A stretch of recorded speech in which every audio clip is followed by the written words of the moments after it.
ምን ወሰንክ? ይኸውልሽ እድል ግልጽ የምትሆን ከሆነ ግልጽ ነኝ፣ ካልሆነ ምንም ልንስማማ አንችልም። በጣም ትልቅ ችግር ተፈጥሯል። ምንድነው እሱ? ናቲ ምን? ከሰርኩበት አምልጧል። ምን?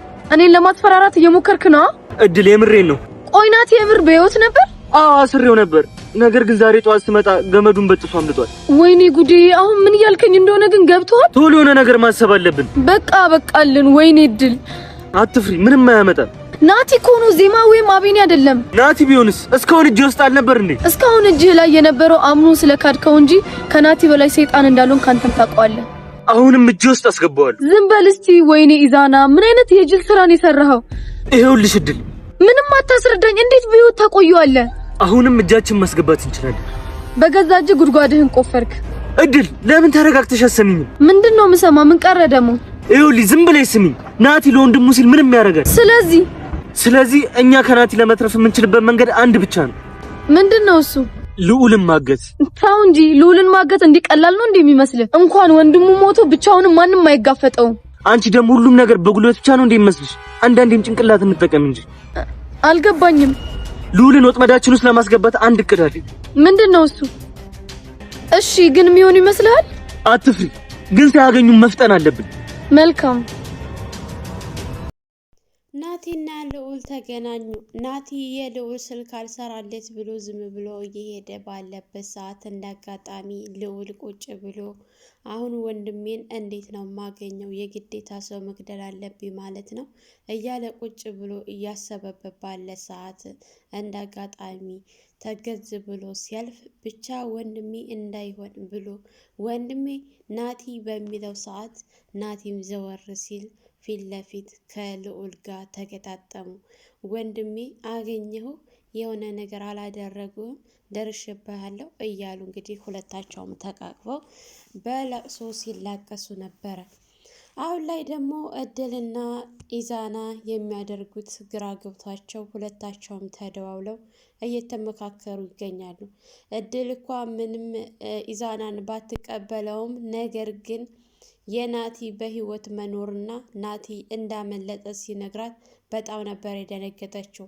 እሷ አሁን ላይ መረጃ እያጠፋፋች ባለችበት ሰዓት ናቲ ደግሞ ሌላ ተጨማሪ መውጣቱ በጣም አስጨንቋታል። ምክንያቱም ናቲ ከወጣ ሁሉም ነገር እንደሚበላሽበት በደንብ ታውቀዋለች። ናቲ ማንም የሚችለውና የሚያሸንፈው አይደለም። ከወንድሙ በላይ በጣም ኃይለኛ እንደሆነ እሷም ኢዛናም ጠንቅቀው ስለሚያውቁ በጣም እያስጨነቃቸው ነው። ነገር ግን እነሱ ኢዛናን ያመጣው ሀሳብ ልዑልን ማገት ነበረ። ነገር ግን ቀድመው እነሱ ተገናኝተዋል። ደስ የሚለው ነገር ማለት ነው። የሁላቸውም የእድልና የኢዛና ሴራ በሚገባ ከሽፏል ማለት ነው። እንግዲህ ከአሁን በፊት አቤል እድል ወደ ደውል ብላ አስደውላው ነበረ። እንግዲህ ሁላችንም እንደምናውቀው አቢኒ ጋር አቢኒም በሚገባ ተንኮል እንደሆነ ወጥመድ እንደሆነ ቢያውቅም ነገር ግን እመጣለሁ ብሎ ቀጥሮት ነበረ። አቤል አማራጭ ስላጣ ስልኩን ዘግቶ ጠፍቶ ነበረ። ግን የእህቱ ጉዳይ አላስቀምጥ አላስተኛ ስላለው እድልንም ሳያማክራት በቀጥታ ወደ አቢኒ ጋር ደውሎ በድጋሚ እንገናኝ ብሎ ሲቀጥረው አሁን ላይ ብቻችንን መሄድ የለብንም ብላ ዜማ ስልኩን አንስታ ወደ ኢንስፔክተር ቃላብ ጋር ደውላለት ነበረ። ቃላብም ችግር የለውም ወደዛ ወደ ቦታው ሂዳችሁ እናንተም እኔም እዛው ሄዳለሁ እንገናኝ ብሎ ስልክ ዘግቶ ነበረ። ስልክ ዘግቶ ካጨረሰ በኋላ አቤኒ እና ዜማ በጣም እያወሩ ስላሳለፉት ነገር አሁን ላይ ደግሞ አዲስ እቅድ ማውጣት እንዳለባቸው እየተመካከሩ ባሉበት ሰዓት ድጋሚ ደውሎ ዛሬ ብትቀር የመጨረሻ ነው የሚሆነው፣ ዜማን በህይወት አታገኛትም ብሎ ድጋሚ ሲያስፈራራው ይሄ ልጅ በጣም ነው የቸኮለው። ምን ያክል እንደዚህ የያዘው ነገር ምን ያክል እርግጠኛ የሆነ በቃ ልክ እጁ ላይ እኮ የሆነ ነገር ያለ ነው የሚመስለው። በተደጋጋሚ ሲደውል በጣም ይገርማል። ብቻ ማንነቱን ለማወቅ በጣም ነው የጓጓሁት እያለ ይገኛል በዚህ ሰዓት አቢኒ ማለት ነው። እውነት እንግዲህ አቢኒ አሁን ላይ ከአቤል ጋር ሲገናኝ ያዳ እጁ እንዳለበት እንዲያስብ ይረዳዋል። ምክንያቱም ያዳና እሱ የአቤልን እህት ያዳ ስለሚወዳት ኑሃም ከነሱ ጋር ትኖርበታለች ብሎ ያው አንድ ጥርጣሬ ይሆንለታል። በእርግጠኝነት አቢኒ በአሁን ሰዓት ላይ እስካሁን ድረስ ያዳ እዚህ ጉዳይ ላይ እንዳለበት እርግጠኛ አልሆነም። ያዳ በጭራሽ እዚህ ውስጥ ይኖራል ብሎ አላሰበም። አሁንም እንደዛው ነው፣ አስተሳሰቡ አልተቀየረም ማለት ነው። እንግዲህ ዜማ ሁኔታዎቹን እየሆኑ እንዴት እንደሚሆኑ በትክክል ዝም ብለህ መመልከት ነው አቢኒ ብላ ስትነግረው፣ እሱማ እናያለን፣ ግን የእውነት ያዳ እዚህ ቦታ ላይ እጁ ካለበት ብቻ አላውቅም ምን እንደሚፈጠር እያለ ለዜማ ሲነግራት ነበረ። ምናልባችም ሊሆን ይችላል አቢኒ፣ አይሆንም አትበል፣ ሊሆንም ስለሚችል ቢያንስ ከወዲሁ ብታስብበት ጥሩ ነው። ዛሬ ሰዓት እኮ በጣም አስቸጋሪ ነው። እንኳን ሰው ራሳችንን የማናምንበት ጊዜ ላይ ነው የደረስነው እያለች ስትነግረው፣ እሱማ ልክ ነሽ፣ ብዙ ነገር እያየን ነው። ግን ደግሞ ያዳ አንቺ በታያሽበት ሰዓት በጣም ብዙ ነገር ሲሆን ነበረ። ራሱን ስቶ ራሱን አያውቅም ነበር ምናምን ሲላት፣ ምናልባችም ደግሞ ልዑል ቃላብ እንዳለ ይሄ ነገር የወጥመድ አንዱ ሊሆን ይችላል እና ሙሉ በሙሉ እርግጠኛ አትሆን ብላ ስትለው፣ እሺ ዜማ እያላት ባለበት ሰዓት እንግዲህ ኢዛና ስልኩን ካላጠፋህ እያለ ልዑልን ሲያስጨንቀው፣ ልዑል ቆይ እንዴት ብዬ ነው ስልኬን የምዘጋው በምን እንገናኛለን ብሎ ሲለው፣ ምክንያቱም ይህንን ስልክ አውጥቶ እንዲጥለው ናቲ እንዳይደውልለት ናቲ ቁጥሩን ስለሚያውቀው ከዛ እንደወጣ ቀጥታ ለወንድሙ ይደውሉለታል ብሎ ስላሰበ ስልኩን እንዲያወጣ የሚጠቀምበትን ሲሙን እንዲያወጣ አዞታል። እሱም ደግሞ በጣም ግራ ተጋብቶ ያው እሺ ብሎት ነበረ። ነገር ግን ናቲ የእነሱን ሴራና ተንኮል ጠንቅቆ ስለሚያውቅ ወንድሜ እያለ ነበረ በተደጋጋሚ ወንድሙን እንዲህ አይነት ቦታ ውስጥ እንዲገባበት ስላልፈለገ ማለት ነው። ወንድምና ወንድም ያላቸው ፍቅር በጣም ያስቀናል። ኢዛና ራሱ ፍቅራችሁ በጣም ያስቀናል ሲል ነበረ።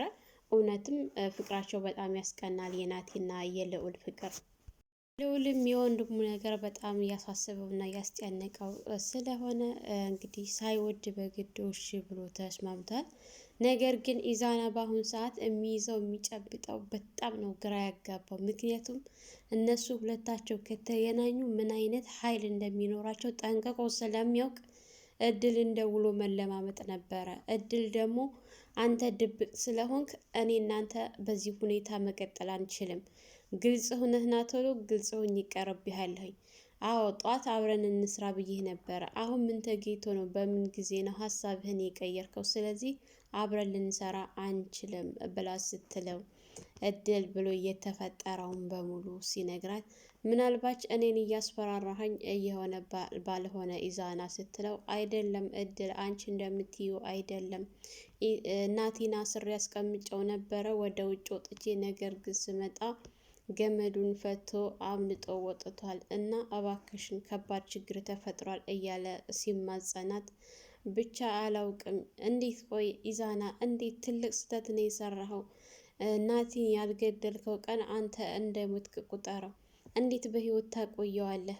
ስለ እሱ እኮ አንተን እኮ የሆነ ነገር ማድረግ እኮ አላቃተውም ነበረ። ነገር ግን ጓደኝነታችሁ በልጦ ነው ሲያምን ስለከዳኸው እንጂ የሆነ ነገር ያላደረግህ ላድርግ ቢል ምን እንደሚያደርግ ጠንቅቀህ ታውቀዋለህ። ናቲ በጣም ኃይለኛ ነው ስትለው፣ አዋቃለሁ ግን ደግሞ ይሄ ነገር ተፈጥሯል፣ ምንም ማድረግ አልችልም ብሎ ሲላት፣ የግዴታ አንድ ላይ ሆነን የሆነ ነገር መፍጠን አለብን ሲላት፣ ቆይ አሁን ምንድን ነው የምናደርገው ስትል፣ እኔ ጋር አንድ ሀሳብ አለኝ ብሎ ሲያቀርብላት፣ አንተ ያስብከው ሀሳብ ምንድን ነው ስትለው፣ አሁን ናቲ ቢያመልጥም ነገር ግን ድጋሜ ወንድሙን ወጥመዳችን ውስጥ እናስገባው ሲላት፣ ቆይ እንዴት አድርገን ነው እሱን ናቲን ያመለጠህ? እንዴት ነው ደግሞ ልዑልን ወጥመድ ውስጥ ልናስገባ የምንችለው ስትል፣ እሱ እንግዲህ ወጥመድ እንዴት አድርጎ እንደሚያስገባ በዝርዝር ሲነግራት ነበረ። ይሄ ነገር ግን ይሆናል ይሳካል ብለህ ነው ስትለው በእርግጠኝነት በሚገባ ይሳካል፣ ብቻ አንቺ የምልሽን አድርጊ ብሎ ሲላት እሺ መፍጠን አለብን፣ የሆነ ነገር ማድረግ አለብን፣ ሳይቀድሙን መቅደም አለብን እየተባባሉ ቢሎም እንኳ ነገር ግን ከአሁን በኋላ የእድልና የኢዛና ነገር ያበቃለት ሆኗል። እንግዲህ ኢንስፔክተር አላማው እንኳ ምንም ባይገባንም በአሁን ሰዓት እውነት ከነዜማ ጋ ነው ወይስ ደግሞ ከእድል ጋር ለገንዘብ ብሎ ነው የመጣው? ገንዘብ ሊሰራባቸው ነው ወይስ ደግሞ ምንድን ነው የሚለው እዚህ ነገር በጣም አጠራጣሪ ሆኗል ማለት ነው። እንግዲህ አቤል ደውሎ እድሏ ደውዬለት እኮ ዛሬ እንገናኝ ብየዋለሁኝ ብሎ ሲል አቤል ለምን እኔን ሳትደውልና ሳታማክረኝ እንደዚህ ታደርጋለህ? ከባድ ነገር ነው አሁን ያደረከው።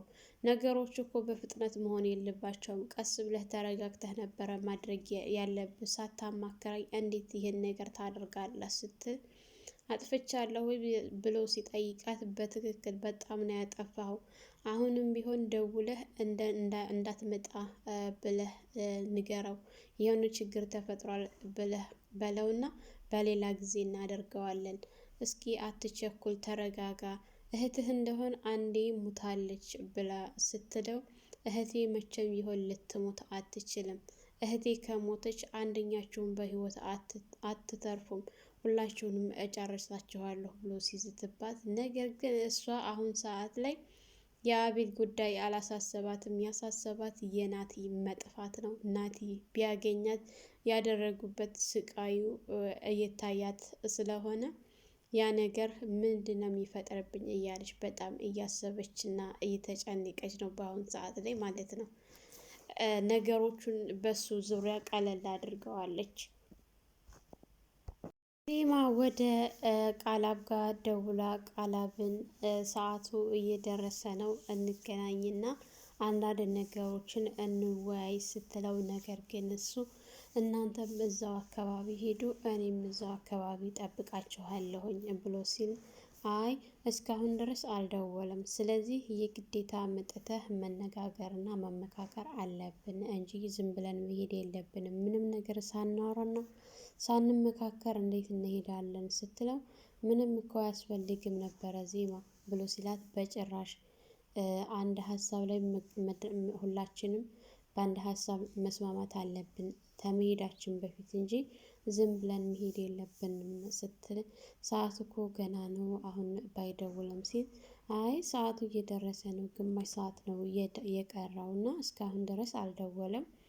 ካልደወለም ግን ዞሮ ተገናኝተን ብናወራ ይሻላል ስትለው፣ እንደሱ ይሻላል ዜማ ሲላት፣ አዎ ይሻላል። እንግዲያውስ አንድ የምደርስበት ቦታ አለ፣ እዛ ቦታ ደርሼ እመጣለሁ። የት ነው ያለሽው ብሎ ሲላት፣ እዛው ጠዋት የነበርኩበት ቦታ ነው ያለሁት እና ወደዛ መምጣት ትችላለህ ስትል፣ እሺ ነበረ ያለችው ማለት ነው። እሱ ግን በጭራሽ እነሱን ማግኘት አልፈልግም። በእርግጠኝነት ይሄ ሰው እየከዳቸው ነው ዜማን ማለት ነው። ምክንያቱም እሱ የሚፈልገው ገንዘብና ገንዘብ ብቻ ነው። ለጥቅም ብሎ ነው የመጣው እንጂ እውነት እነሱን ሊያግዝና ሊሰራ አይደለም የመጣው። ይህንን ነገር ደግሞ ልዑል በሚገባ አውቆታል ማለት ነው። ቀድሞ ተረድቶታል እሱ የመጣበትን ዓላማ። አንዳንድ መረጃዎችንም ወደ አካባቢው ደውሎ ለማጣራት እንደቻለው እሱ ለጥቅም እንጂ የሚሰራው እውነት ለሰዎች የሰዎች ህመምና የሰዎች ስቃይ አስቦ አስጨንቆት አይደለም የመጣው ወደዚህ ስፍራ ማለት ነው። የእውነት ለህግ የሚሰራ ቢሆንም ተጨማሪ ለህግ አካላት እንድትነግሪ ያዝሽ ነበረ ብሏት ነበረ ልዑል ከዚህ በፊት።